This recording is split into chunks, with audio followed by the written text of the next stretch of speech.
Hello, Jim Howard here in Fort Worth, Texas. It's November 17th, 2010. It's 10:15 a.m. here in Fort Worth.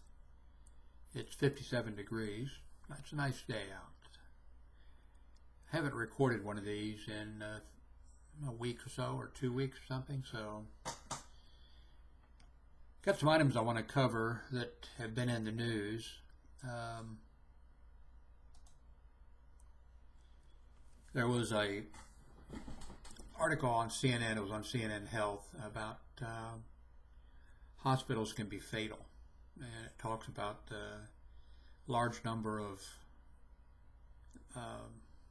errors that are made that can put you into danger or actually take your life. I worked in hospitals for about 30 years, and I always said that, even when I was working there, I always said that there should be signs up at the entrances when you drive in saying, caution, danger, there are just too many errors made. I've seen them in my own family case. My father was coughing up blood and went to an ear, nose, and throat doctor, or the ear, nose, and throat doctor said, "Oh no," sent him to an internist or whatever, and the internist put him in the hospital. The internist was convinced that he had cancer. They didn't find any signs of it. The X-ray didn't, but they took him in for exploratory surgery, and the surgeon kept cutting specimens and sending them to the lab, and they were coming back negative. And finally, the surgeon cut into an aneurysm. My father had an aneurysm, an expanded aorta, and they just about lost him. And just a miracle he survived. Luckily, the surgeon who made the terrible mistake that he shouldn't have made was an excellent surgeon, and my father pulled through, but I'm sure there was some damage done. Later in life, the same internist, many years later, my father was, due to drinking, just couldn't even stand, he wasn't eating, he was just drinking all his life. Couldn't even stand up. He was in the hospital, and the same internist was convinced that he still had, he's convinced that he had cancer. He made the diagnosis. I guess he didn't diagnose it, but that was his thought. And my father was terrified of hospitals and of procedures. So in the room, they decided to do a procedure. I forget. I think they might have decided to go in and take a piece of bone out or something, in his room.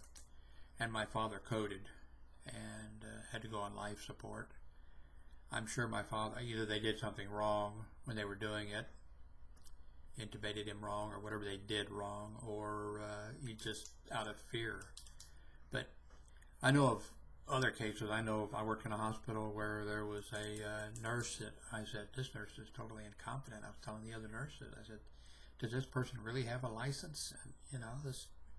And he gave an accidental overdose to a elderly lady that killed her immediately. It was too much medication. So these things definitely happen, but hospitals do amazing things, doctors do amazing things. If you need to go to the hospital, but don't. And another thing, don't be taking your kids to the hospital, letting them crawl around you're on the floor of the hospital. And when I started out in security, children were not even allowed to go up to the patient's room. They had to stay on the ground floor. And now, later, a few years later, the kids can just go everywhere. No limits on visiting. Kids are crawling around on the floor. I've seen signs up on, isolation, wound, and sterile. They had different classifications. I've seen women up there that were pregnant. I've seen women up there with little babies crawling on the floor. The other subject I want to cover, well, there's a number of them, is we have a new folk hero, the guy who is going to fly, supposedly, and he goes, I'm sure, to the airport. He knows he's not, I think he knows exactly what's going to happen, and he knows he's not going to go through the scanner because of, fear of radiation. There's all,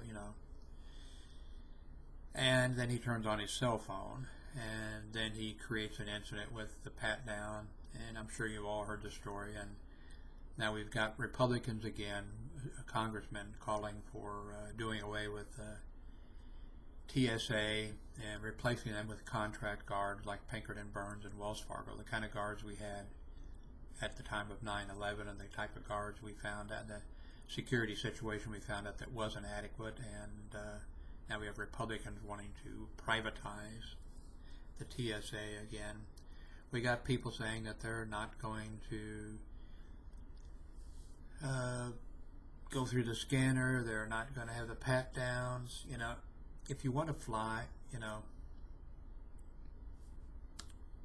But anyway, I don't think this guy is a folk hero, and I think the thing was another balloon boy type incident, staged.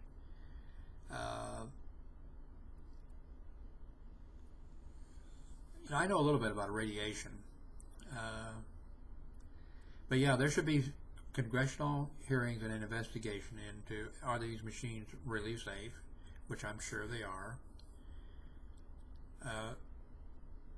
There's a small amount of radiation, but they're saying that it's less than you get when you go up in the airplane at a higher altitude where there's more radiation. For 2 or 3 minutes at an altitude, you get the same amount of radiation that you get going through there.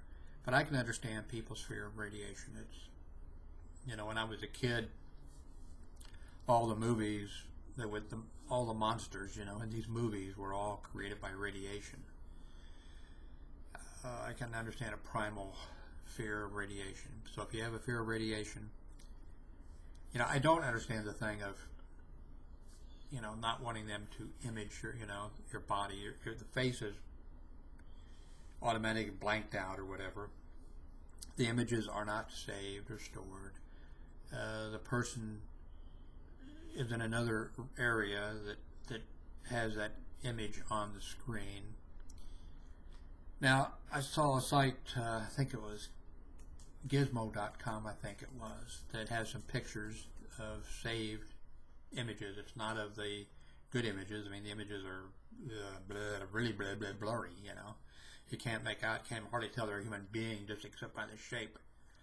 And they're saying, look, these images are saved, so the, FAA and the TSA, they're lying to you, they can be saved. But yeah, I'm sure that there is a setting, and when they show the pictures of the people with the blurry image that you can't make out anything. I don't know how they could make out anything from it. And then the picture of the person. It's obvious that all the pictures of the people that they're showing are federal agents. This is at not at an airport, but at a federal building or something.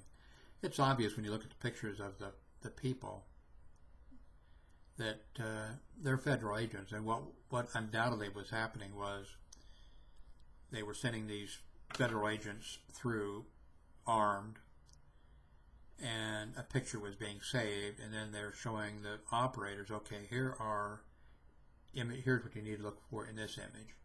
And but yeah, do congressional investigation to make sure these machines don't save the images. Look into all those. But all the hysteria and screaming about privacy, I mean, if you want to fly, we have 2 wars going on. One of them was totally unnecessary. We have 2 wars in progress, and the American people, we're not willing to pay taxes to pay for the wars. And now the American people, we know we have enemies who are trying to think of every way they can to blow up aircraft. And here we have the American people. They don't want their junk to be shown or felt. We have servicemen and women who are being killed overseas. We have servicemen and women who are having their junk blown off of them by bombs. And we have the American people who don't want to comply with the necessary, security regulations. If you don't want to comply with the regulations, then take the bus, take the train.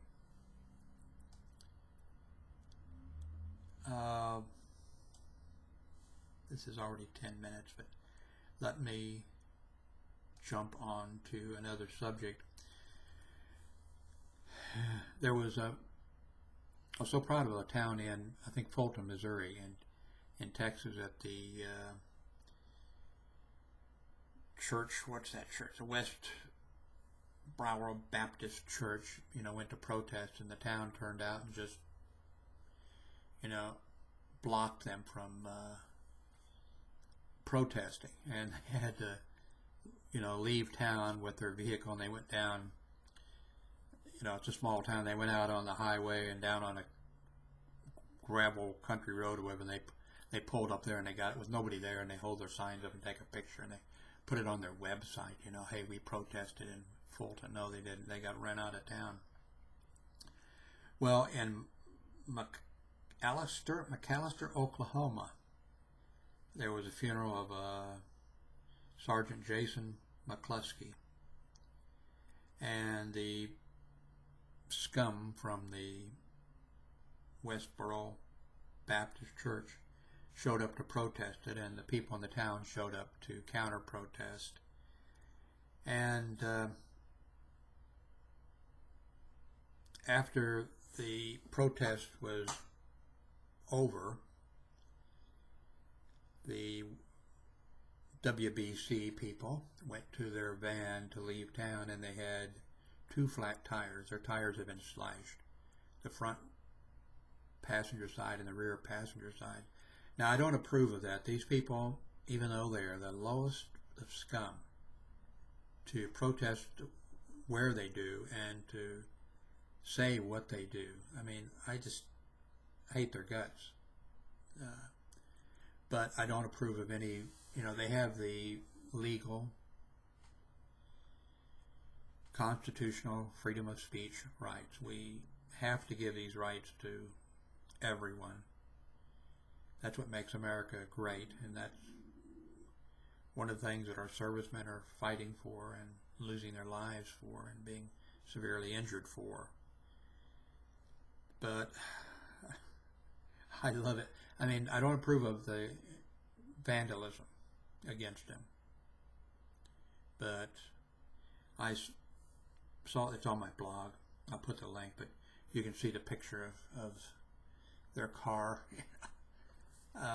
with the 2 flat tires.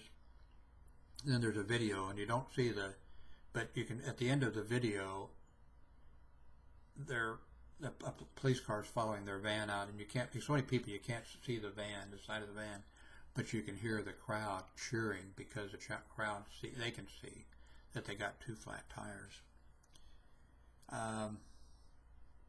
I love it, but I don't approve of violence against them. Yeah, here's that picture on my blog. I'll put the link. I love it. Oh, no, I don't. But the other thing is the Republicans are they want to reduce the budget. Under Clinton, we had balanced budgets and we had surplus money. And President Bush comes in, and what does he do? He totally blows the entire money that surplus that we had, and he runs up unbelievable debt. Now you might say, okay, it's because of the war. Well, one of the wars we shouldn't have been in, but hey, I'm not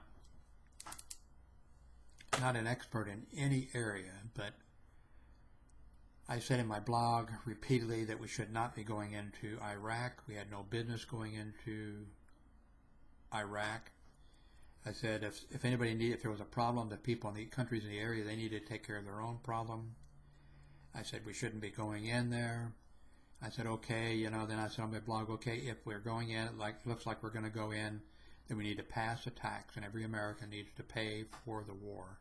Of course, I put it in my blog, the American people American people are going to say no. Okay, never mind, we don't need to go in there. I also said, that, okay, if we're going in there, which I don't approve of, we need to go in with 400,000 troops, which we didn't have. But we needed to raise 400,000 troops and have 400,000 troops, and we needed to have troops on every corner standing there. When we went into it without 400,000 troops, of course, when we go in with 180,000 or something. When we went in, the first reports were, we were just blowing right through the Iraqi military and just leaving them behind. I said, ooh, no, you don't leave them behind. I know you want to get to Baghdad as quick as possible, but you don't leave the enemy behind. And yes, I know of World War II and how the Marines and in the Pacific we just skipped islands. Those were islands and things like that. But no, I said you don't want to leave these troops behind. You want to pacify them. You want to, take their arms. You want to find useful things for them to do. You want to put them to work. Workforce. Want them on our side. When our troops got into Baghdad, when the rioting and looting started, I'm a pacifist, I'm a left-wing liberal, but I said on my blog, shoot the looters, kill them all, men, women, and children. You cannot have that. You can't have them destroying the infrastructure. You can't have them. It can't become a lawless society. We're there, we have to control it. Shoot men, women, and children. Stop the looting, which we did not do. Then I think the next report was that the Iraqi troops, the Royal Guard, what do they call them? I forget now.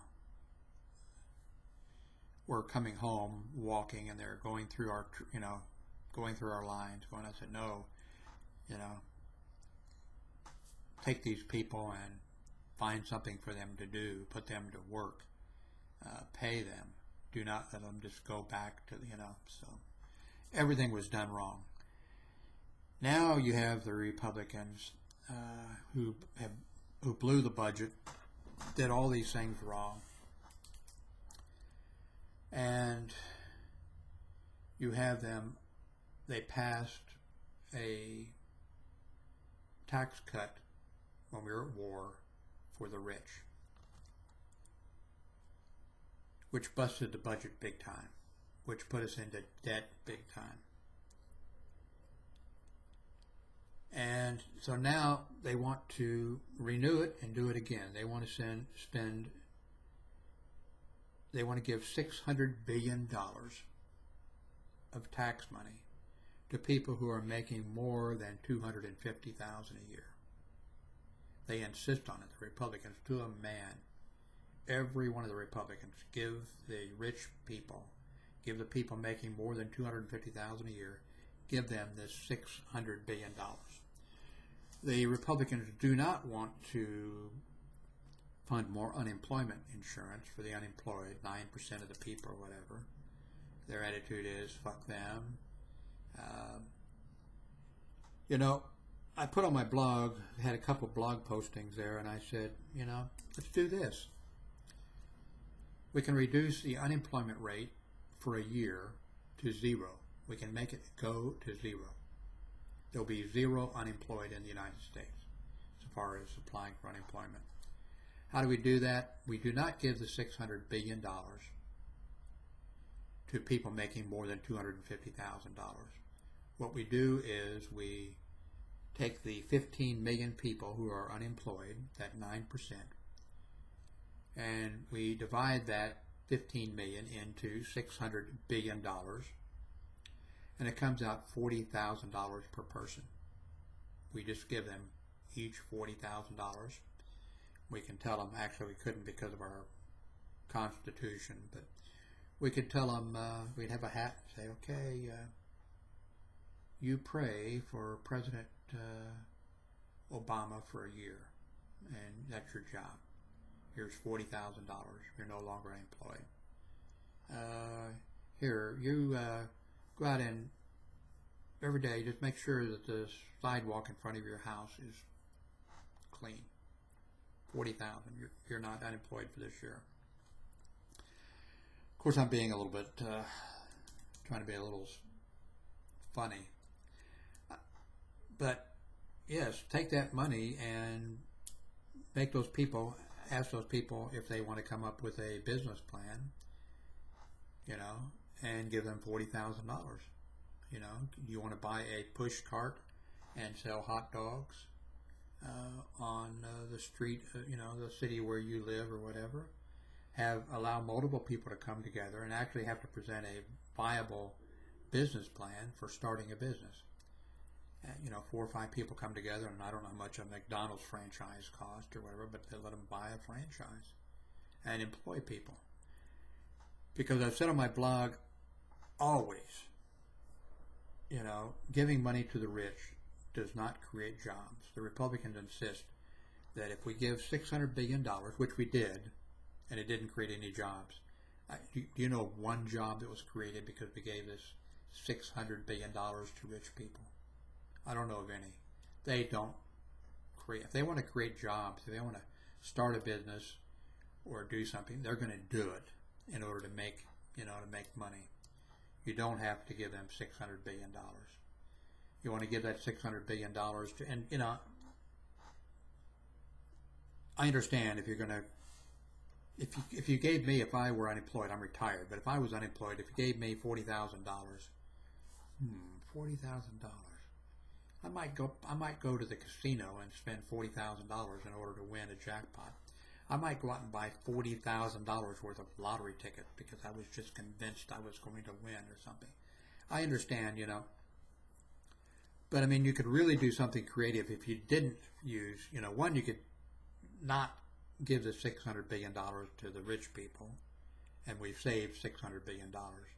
But if you want to try something radical, take this $600 billion and say, okay, what, you know, I mean, each case would be different. You'd have to have, you know, a bureaucracy. You'd have to have some people who are going to, you have somebody who's unemployed and you say, okay, we will give you, you know, $40,000 to go to school to learn skills in order to get a job.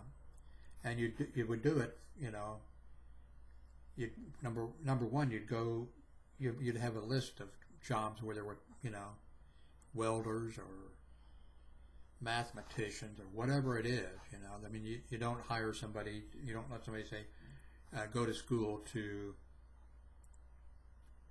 learn how to make horse buggy whips or horse carriage lanterns or something. You know, it would have to be, you have to go to school or something that we need. We'll give you the money. And then you'd also have to, because the schools are going to fuck you over, like everybody fucks us over, you'd have to go to the school and say, okay, you know, this student can spend this money with you. You have to give them for $40,000 the education. You know, no, they don't have to get a student loan or anything. For $40,000, you have to educate them. Will you educate them for $40,000? Now, not only that, they have to complete their education and they have to get a job. If they don't get a job, you don't get your $40,000. If they don't complete the education, you don't get your $40,000. You have to do things like, you know, like that. Some of the people you'd call in and you'd interview them and talk to them, and they'd say, okay, this is the thing to do, go to school. Some people, a person might say, if I have $40,000, here's a plan. I can, you know, I have a skill and I can make stained glass windows. It's my hobby, and you know, give me $40,000 and I can convert my garage and get the supplies I need, and I know I can, you know, it just everything would be, you know, different. But giving it to people who are just, you know, it's just crazy. Okay, oh God, 25 minutes. Okay, I'm sorry. Forgive me, but okay, I have other things I want to cover, but If you've watched this, you deserve some kind of an award. Thank you very much for watching.